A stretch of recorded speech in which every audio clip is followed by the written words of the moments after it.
Guys, makinig kayo dito. At isa tong dahilan kung bakit hindi ka na dapat nagsusugal. Hindi na po namin ni Mami tinapos yung kontrata namin dun po sa pagpopromote namin. Bali, umayaw na po kami mga lods. Umayaw na po kami. Kaya po dun sa mga nag ano po sa link, mga nag re-register, huwag na po kayo mag-register mga lods. Tigil na po natin yan mga lodi. Itigil na po kami. Kasi hindi na po maganda yung nangyayari mga lodi. Hindi na po maganda. Kaya hindi na po namin tinapos yung kontrata namin kahit nakapag-upload na po kami. Kasi mga lods, hindi na po namin gusto mga lods yung nangyayari sa amin. Tsaka yung mga nangyayari po dun sa mga nagre-register po, sa mga gamer, sa mga naglalaro.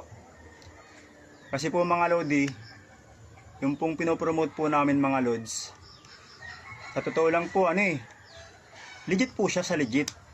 Pero sa totoo lang po, po siya, kontrolado po yun mga lods. Kontrolado po yun ng management. Bali, ang gusto po nilang mangyari is maglaro po ako. Lalagyan po nila ng laman yung link, lalagyan nila ng 50,000, tapos ilalaro ko po yun. Pero hindi ko po yun pwedeng withdrawin mga lods. Tapos po, pag nilaro ko po yun, kukontrolin po nila yun. Puro panalo lang po ang mangyayari sa laro ko. Tapos po, ipopost ko po yun mga lods. Yun po ang gusto nila. Sa po mga lods, sa magiging po nun, syempre marami pong maniniwala sa akin na tao. Sa naglalaro po ako, tapos nananalo po ako. Yun po ang gusto nila. Ibig sabihin, parang niloloko na po yung mga tao nun mga lods. Kasi po pala yan, yung paglalaro po dyan, mga super ace ba yun? Tsaka scatter, yung mga ganyan. Kontrolado po yan mga lods. Kaya umayaw po kami mga lodi. Pero marami po sa amin nagchat-chat mga lodi, nagme-message sa amin na nagpapasalamat, nanalo sila. Ibig sabihin, legit daw po yung link namin, nanalo po sila. Tapos meron din po sa amin nag-message na nanalo po sila, pero hindi po nila na withdraw lahat. Ano bang tawag doon? Na cash out mga lods. Yan nga po ang problema mga lodi. Sa mga ganyan pong sitwasyon, kami naman po ni Mami ang lalabas na hindi mas na lalabas na masama. Kasi gawa nga po dun sa pinopromote po namin na akala po ng tao ay maganda. Sa una po mga lods, maganda. Sa una po papatamayan ka talaga. Lalo na kapag medyo maliit ang taya mo, mga 100. 100. Hanggang yan, 100. May register kasi yun eh. Ma-register ka ng pwede 200, 400, 500, ganyan. Papatamayan ka niyan mga lods. Abutan ka niya ng mga 2,000. Siyempre, ikaw naman, maniniwala ka. Lalaro ka ulit. Tapos bandang huli mga lods, hindi ka papatamain mga lodi. Kontrolado po nila mga lodi yung larong yan.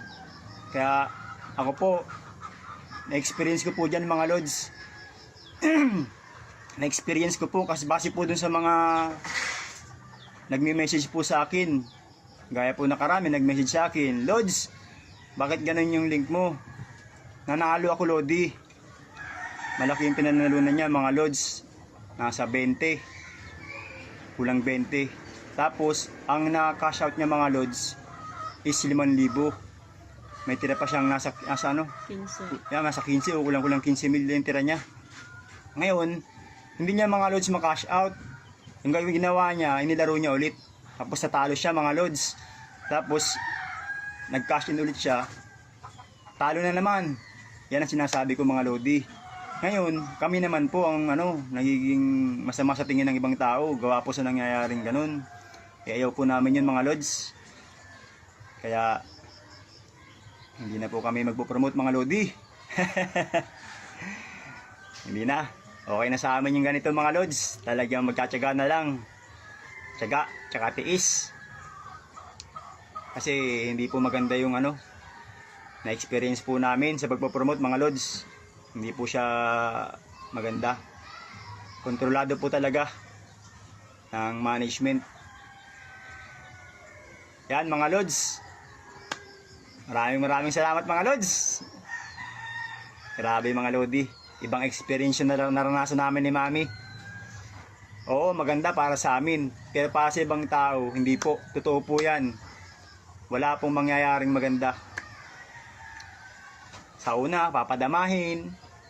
Tapos, pagpo-postin ako ng naglaro ako na nanalo ako ng malaki. 50, 100. Libo mga Lods. Pero po yun, hindi po namin pwedeng i-cash out. Hawak po nila yun mga Lodi. Yan po ang katotohanan. Kaya sa mga naglalaro po dyan, pag-isipan po natin mabuti mga Lods. Pwede po kayo maglaro. Pero maliit lang po ang maliit lang po ang taya nyo. Papanalunin po kayo niyan. Pero pag nilakihan nyo mga Lodi, uubusin kayo niyan. Mauubos ang taya nyo. Tsaka pag sobrang laki na po ng panalo ninyo mga Lods, sabi ko sa inyo, hindi nyo po makakash out yan mga Lodi. Makakash out nyo, maliit lang. Siyempre, mapipilitan kayong maglaro ulit. Kasi sayang naman yung Pero ubusin na nila yun. Yan mga Lods. Grabe. Ibang experience to mga Lodi. Salamat kay Ma'am at Sir sa pagtalikod sa pagpopromote ng online sugal at sa pagsabi ng katotohanan. Na totoo pala yun na yung perang ginagamit nila ay galing sa casino or demo account. Nakaprogram na lagi na silang mananalo para mas maraming mahikayat na maglaro. Guys, halos lahat ng influencer ay nagpopromote na ng sugal. Kaya panigurado ganito rin yung sistema nila. At take note guys marami nang nasira at nawalang buhay dahil dito. At wala rin ginagawa aksyon yung gobyerno natin dito. Kaya tayo na lang yung umiwas. Kaya sa mga ibang nagpo-promote dyan, makonsensya naman kayo. At kung ikaw ay nagsusugal pa rin hanggang ngayon, mag-isip-isip ka na.